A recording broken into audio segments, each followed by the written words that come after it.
Hey girlies, just a quick reminder before we dive into today's episode. The information shared on this podcast is intended to be general sports nutrition advice and education related to period recovery for female athletes. This is not specific to any one individual, and it may or may not apply to your situation. If you are looking for personalized guidance, be sure to apply to our period recovery nutrition coaching program. Our 4-month period recovery program is designed to help you sustainably get your period back and keep it. You can apply now to get started in our program, and we'll leave the link for the program below. This is the Eat More Carbs podcast.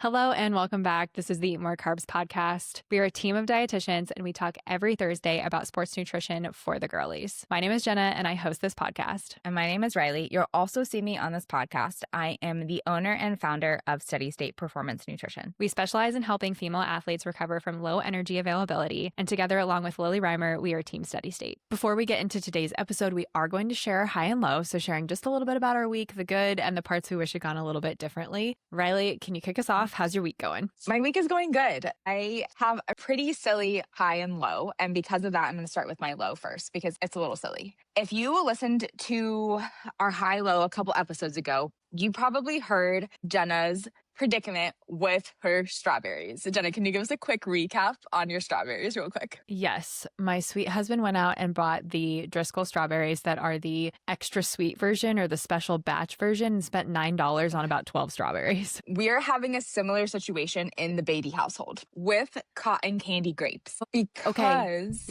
we go to the grocery store and there's green grapes, there's red grapes, and there's grapes that come in a pink bag. And Charlie's favorite color is pink. Anything that is pink rises to the top. So now every time I go to the grocery store, we have to get the pink grapes. Because they come in a pink bag. I love this for you. I do not love this for my bank account. I'm like, can we get the green? Can we get the green grape? No, pink. I'm like, do I want to pick this battle right now? Probably not, but serious question. Do they taste different? Like, do they actually, I don't feel like they taste like cotton candy, but like if you were to compare them, I don't feel like they taste that different. I don't think they do either. And I wanted to ask you about this because I know like you're a grape connoisseur. I don't feel like they taste any different than the green grapes. I actually like them less because they're not as crisp as the green grapes. Yes, same. Like sometimes you get them and they're like kind of mid. Now I have a bunch of mid grapes in my household that were $18. Oh my gosh. Yeah. Why are they so expensive too? I don't know. I was so lucky last time we went to the grocery store because sometimes we'll go to like this place called Fresh Market. I don't think you have them in Arizona. It's like a smaller place. They have like more specialty type items and they were on sale. And I was like, thank goodness. Thank goodness. Got a little bit of a discount today with your grape connoisseur. I know. I'm like, you better freaking eat these grapes, girlfriend. But yes, we are having, I don't know. It's such a silly low, but I am tired of spending that much money on grapes. Right? Especially when like the alternative is just as good and less than half the price. But we're not going to think about it. We're just happy that the girlfriend loves some grapes, good fueling. We're going to go with that. I love that view. What about your high? Of course, my high still has to do with the World Cup. If you are not familiar, if you've not been following along on social or you didn't listen to some of our previous episodes, I am a big soccer girly. I also am living my best life right now because it's the World Cup and I will continue talking about it probably for 6 months after that it's done. And obviously I love the soccer aspect of it, but the coming together of the world is just unmatched. Like it is so cool to go to these games and be around lots of other people who are from different cultures or who are celebrating other cultures or other countries. I think one of the coolest parts has been, since we've been flying and traveling to a lot of these games, we come across a lot of other people who are traveling for these games. And it's so cool because when people are flying, like everybody's decked out in their team gear. Like everybody's wearing jerseys or hats or like paint on their faces. And it's so cool because you'll see other people and you'll be like, I know that you're cheering for Brazil and like I'm cheering for the US, but like we understand each other because like we both know that the World Cup is happening and we're like cheering for our teams. I had a friend a while back that started to talk to me about like how she and her husband are really intentional about starting their vacation the moment they leave their house. And I feel like this is such a good example of that, where like the plane ride is still part of the experience. Like all of the events leading up to the actual game, like lead into that like celebration and that experience of it all. It makes all of the process of like getting there, which can sometimes feel maybe like not the most exciting part of it, all of it is exciting. And I like love that that is what you guys have been able to experience as part of your World Cup world tour, I guess. Yeah. So for example, like when we were flying in the past from LA to Dallas, we were flying from a US game. And then the game that we were going to in Dallas was Japan versus the Netherlands. And a lot of individuals were flying over from Tokyo and they were on our flight. So our flight was probably at 70% Japanese fans. And it was just such like a different vibe because we were all in it together. And our flight was actually delayed because a lot of individuals were getting slowed down by customs at LAX. But then our plane was like 30 minutes delayed, but like a Japan fan would run onto the flight in like a Japan jersey and everybody would cheer because like they were, going to the game and like everybody was like, yeah, you made it. And like just like silly stuff like that, where like in the past, people would be so mad that the flight is delayed, but everyone's like, yay, we got another person going to the game. Like they made it. Like, and you could tell that they were like clearly flustered trying to get to the flight, but it just was a much more positive vibe. I wish all flights were like that. That sounds so much better. Right?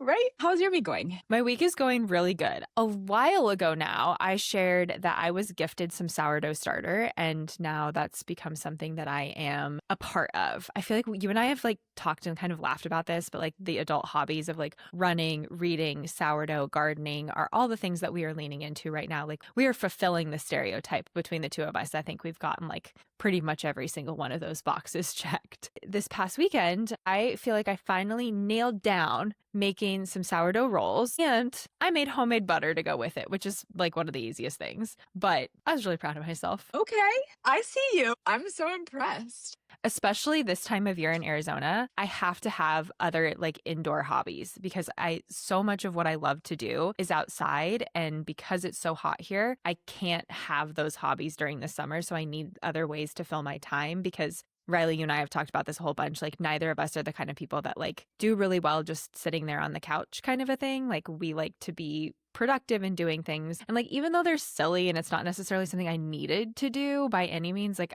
buying butter at the store is probably easier. Well, definitely easier, maybe cheaper than what I did. But like, it was something to do on like an afternoon that it's 107 degrees. So I'm enjoying, my high is just that like having new hobbies and finding new things to do inside, which is not something I'm used to from like a hobby perspective. Wow. I'm so impressed. Oh, thanks. I do not have the patience. Like, I literally am so impressed because that would not be me. It actually was like pretty quick. Like, it's a quick process. So I was surprised. Yeah. Are you going to move to bread? I don't know if I'm that brave yet. Rolls are really Like easy because it's like the rolls are easy because it's kind of like a dump method and you don't have to do all like the fold and stretch and yada, yada, yada that you have to do with some of the other sourdough stuff. And I just don't know if I have that in me, but Well, if you need to ship them to North Carolina, if you have extra, I'll gladly take them off your hands. If I could get them to you fresh, I would. I just have to come back and visit. Yeah, you do.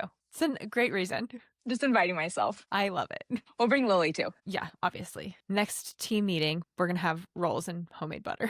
I love that. My low is also food related. Oh, no. I know. I am a creamy peanut butter person. I am not a crunchy peanut butter fan whatsoever. That's just how I am. I'm sorry. If you're a crunchy peanut butter fan, it's all for you, for sure. I tend to purchase the ones that are separated, the oil and the peanut butter, you got to stir it together. New peanut butter day for me, new jar of peanut butter day for me is the worst day because I make a mess trying to stir that together because my patience is pretty thin when it comes to stirring that whole thing together. But it was new peanut butter day the other day for me. And I was like, all right, got to do it, got to get through stirring that all together. And the jar is labeled creamy peanut butter. And I opened it and it's like not creamy peanut butter. Like they did not, the grinder or whatever they used to mash up the peanuts, not a creamy peanut butter. It was a chunky peanut butter. And to me, that's the worst thing ever because I was like, not only did I have to stir the jar of peanut butter, but it was then also a crunchy jar of peanut butter. Where is the peanut butter from? Whole Foods. It's like a $10 peanut butter right there. No, I get the 365 one, like that, not the. Oh, she knows. Not the fancy one. No. Usually I get the Trader Joe's or Costco. The best bang for your buck, I guess is the best way to say that. But I was not at either one of those stores. I was at Whole Foods. I bought that and I will not be repurchasing. The problem with the Costco one is it's too big. It is massive. Like they the don't stirring. Yeah. This might come as a shock to you, Jenna, because I would never have a business idea. But I used to want to come up with a contraption that would stir the peanut butter for you. I would buy that. Like I would 100% buy that. So if you're listening to this podcast and you decide that you want to build this contraption, we will gladly partner with you. I can't promise a lot, but I would be an investor. I will also try it out for you. I will sample any type of peanut butter that you need. Promote it on our podcast, social. We got you. That's how my week is going. But other than that, things are pretty good around Arizona. I'm so glad. We hope you enjoyed today's episode. On today's episode, we are talking about the things that absolutely drive us bananas. I am joined by both Lilly and Reilly. You guys, happy July. It's crazy. I can't believe we're like in the thick of summer. Right? Yeah. This year has gone by like so fast, but also so slow. Yes, I totally agree with that. Okay, who wants to kick us off? What did you guys see that drove you bananas this week, this month, this year? Everything. Okay, fair. Yeah. I can go first. I had somebody send me an Instagram post. I actually had a past client send this a couple months ago. And first off, I just love when you all send us what is driving you bananas so that like we can talk about it on the pod, because it's so funny that like what is driving you bananas, you know, is going to drive us bananas. So I got an Instagram post from, again, like a past client. There's this influencer that she's following. This influencer is very well off. Like you can tell, or at least she's promoting that lifestyle. She's always has designer clothes on and a designer bag. And I would say 50% of her photos, like she's in a bikini and on a very beautiful beach. Hopefully you're getting the image in your head. My past athlete sent me a post because this girl has started talking about period recovery. She posts multiple photos in a carousel and then we'll talk about weight gain during cycle recovery. And she always is talking about how you don't have to gain weight to get your cycle back. And these are things that you should do if like you are just gaining weight and you're not getting your cycle. And the post that got sent to me was like, before you start gaining weight to get your cycle back, read this. And then it carousels multiple photos of her in her bikini talking about how she didn't need to gain weight to get her cycle back. And it's not about weight gain or weight restoration. It's all about like fueling your body, which 100% agree. We're all aligned in that. It's just the way that it's presented is driving me bananas. Oh my gosh. Okay, well, way to start out with like a get us all heated, because mine's going to sound so lame after that because I'm like mad over that. Regardless of what a person is trying to promote online as far as a lifestyle change to achieve something, we cannot take someone's personal experience and then apply that to ourselves. There are so many red flags here, but that's one of the things that like I just want to say that first and foremost, that just because that might have been her experience, it's not everyone's experience.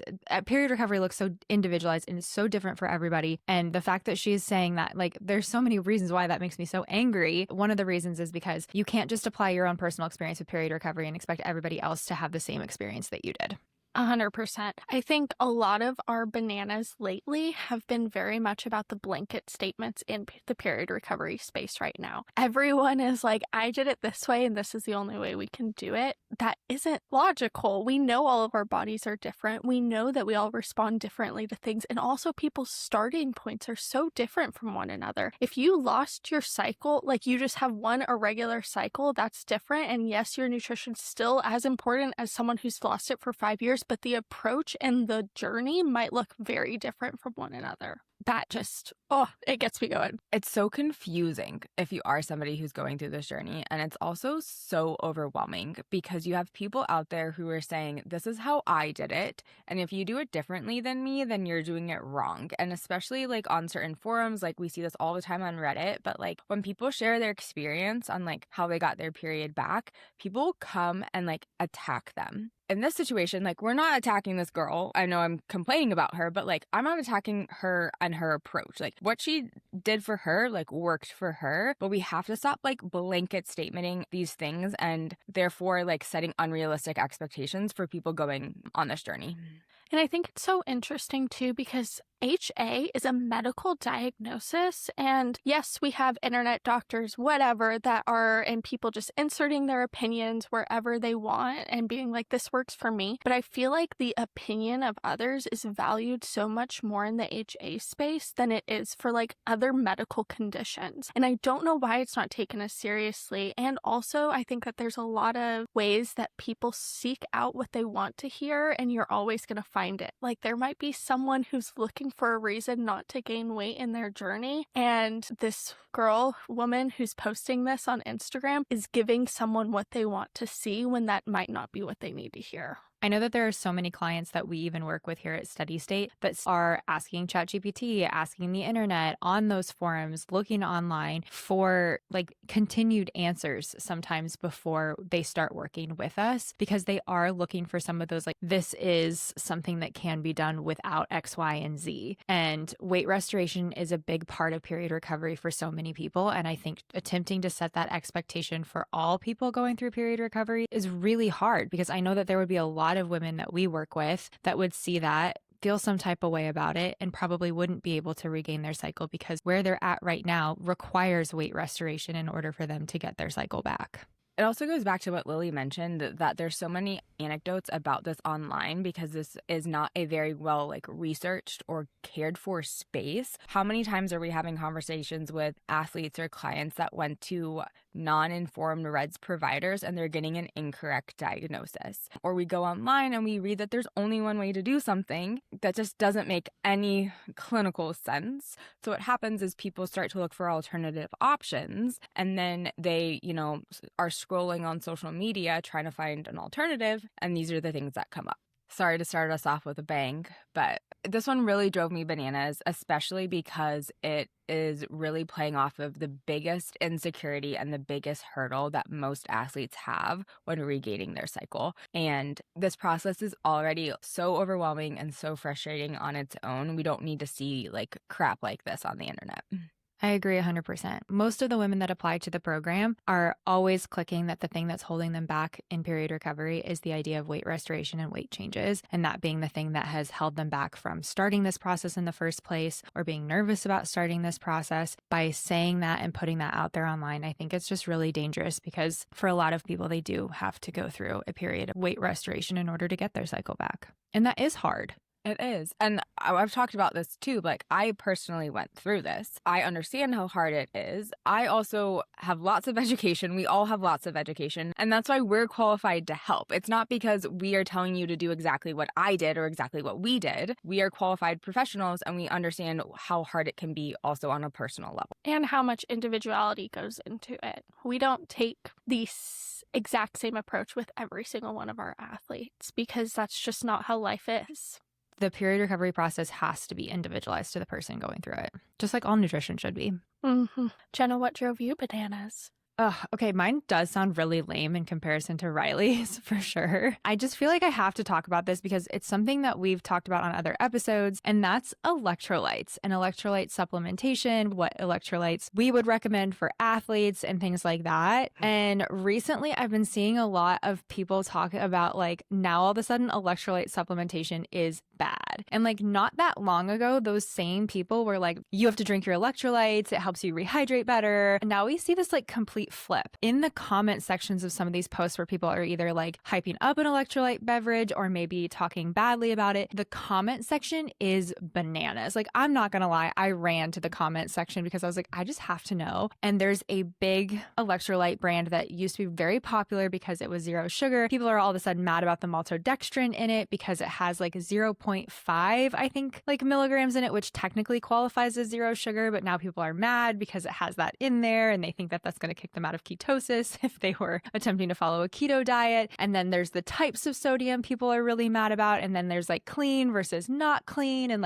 all of these different thoughts around electrolyte beverages. And it's just kind of driving me bananas that not just electrolyte beverages, but we see these complete shifts from 180 degrees about a certain product or a certain type of product being something that is so good for you. And then all of a sudden it's if you have this, something very bad is going to happen to you. It's wow, maybe we should approach a lot of things with the idea that too much of anything can be a bad thing. There shouldn't be something that we're looking at as far as using it as a beverage versus a tool for an athlete. There's so many nuances, I guess, when it comes to a lot of these things that people are oh no, it's all good, and then oh no, it's all bad. Are you talking about Element? Mm-hmm. That's the one that's right now is kind of taking, I feel a lot of, I don't want to say heat, but I guess heat is the best way to say it. They were so popular, and now people are oh my gosh, Element is so bad. It's all the all or nothing mindset. Like, it's so crazy how society just like, you have to do things 100%. Things are either so black and white, and I do get to some degree, like, yes, some things are black and white in life, but most things aren't. And nutrition's one of those things because there is so much nuance in what the purpose is and the why and what we're using it for, how much we're having it and things like that. Just so much. And people just jump on the bandwagon. Whatever they see, they jump on it.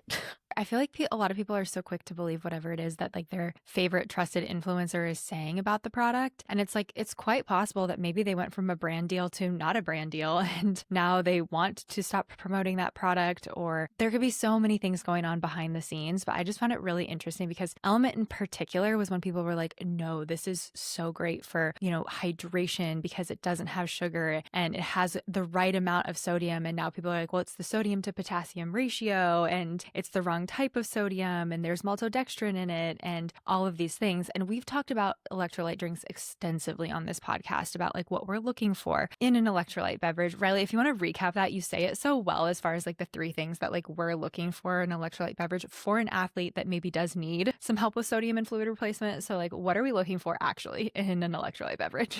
So with an electrolyte beverage or like a sports drink, we're often looking for 3 main sections of that product to help with recovery and fluid replenishment. So the first thing that we're looking for is obviously fluids, right? Like you have to have a fluid part of that. And obviously most recovery drinks or most sports drinks are going to have that covered. You're never going to be dry scooping a powder. I'm sure it's coming, but you're not going to be doing that, right? So you're going to have the fluid component of a sports drink. You're going to have the carbohydrate component of the sports drink. This one is extremely important because it has multiple purposes within a sports drink. It's going to help replenish glycogen.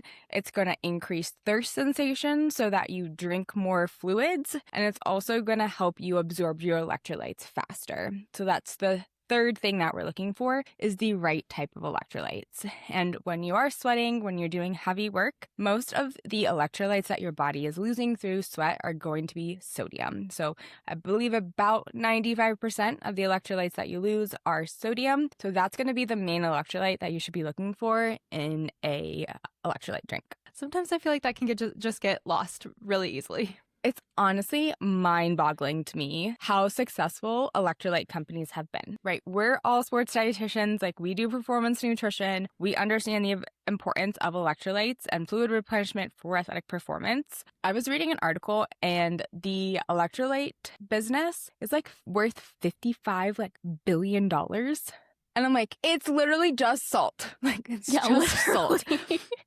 It's like one of the most easily accessible minerals that we have. It's one of the cheapest minerals that we have. And then we have just made it so fancy and so complicated. We're selling it to people who don't need it. You sit all day in a day job. You don't need 1,000 milligrams of sodium. Ugh.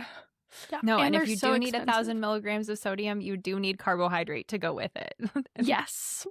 End of story. That's always my thing. If you need that many electrolytes, if you need 500 to 1,000 milligrams of sodium to be replenished because you are losing those electrolytes through athletic training or competition, you need carbohydrates with them. Like if you're getting rid of that many electrolytes, you are also getting rid of carbohydrates within this process. And I just want to shake everybody.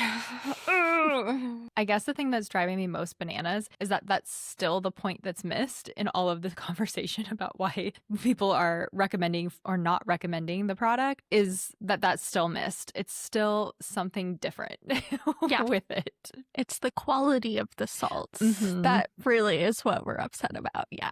Right. And I was like, so you want them to make them more expensive? Like, this is already expensive. It's so expensive. Electrolytes are so expensive. It's crazy. Mm-hmm. Agreed. Eat a pickle. Anyway. Eat some soy sauce. Put some salt.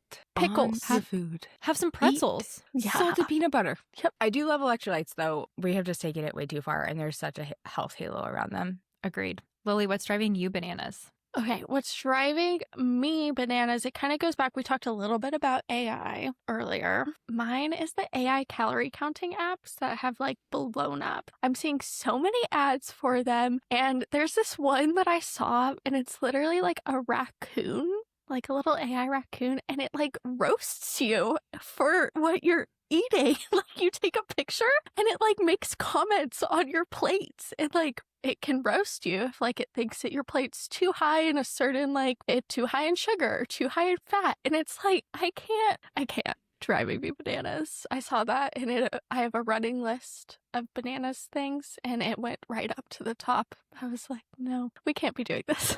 You know, this is totally separate from the conversation about how ridiculous that is. But AI in general, I feel like we were promised, and maybe this is like my own personal issue, that like AI was going to do all these like really cool things. But like the last thing that we needed AI to do was have a little animated raccoon roasting us about fueling. Like, Right? what? Like, I thought this was supposed to be something that like helped with medical advances and things like that, and that's what this is doing? Like, are you kidding me? Do you guys remember like Clippy from like Microsoft that would like help you with like certain tasks? I feel like we just took Clippy and reformed Clippy into a mean raccoon.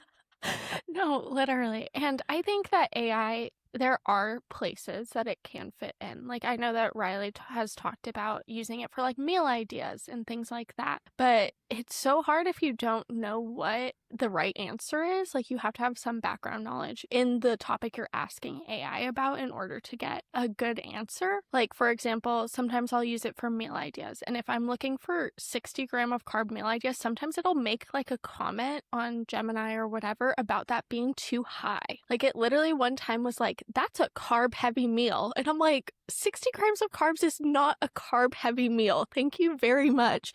It's crazy. I agree with you, Lily. I have talked about how I use it to count carbs for like a carb load, because it's just really easy to kind of to track it through the day. And oftentimes too, like, it is wrong. And I've talked about this before, and I'll often go in and change certain things, or I know if something looks right or wrong. Like, if I put in a cup of blueberries and it tells me that there's 50 grams of carbs in that, like, I know that's wrong, right? So I'll be like, that's wrong, or I will correct it. I was using it for my most recent carb load.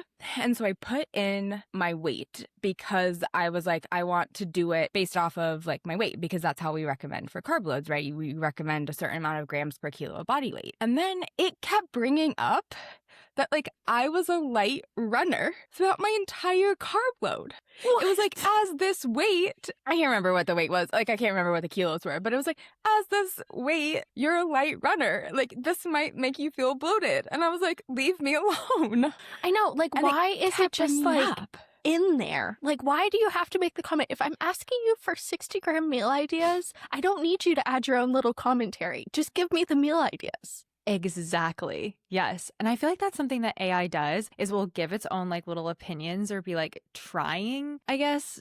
I'm like, stop trying so hard. Stop trying so hard. I just asked you for a robot. This. Yeah. So do you remember when I started off this episode by saying everybody is driving me bananas and everything is driving me bananas? I just would like to reiterate that after this. So true. Wow. Well, as always, we want to know from you, what did you see this week that absolutely drove you bananas? If you want to, you can send them to Reilly, Lilly, or myself. You can find Reilly online at reilly.beatty.nutrition. You can find Lilly at lily.reimer.nutrition. And you can find me at jenna.fisher.nutrition. Thank you so much for listening to this episode. We love doing these with you, so we appreciate you being here. But please make sure you rate, subscribe, and review. And as always, remember to eat more carbs.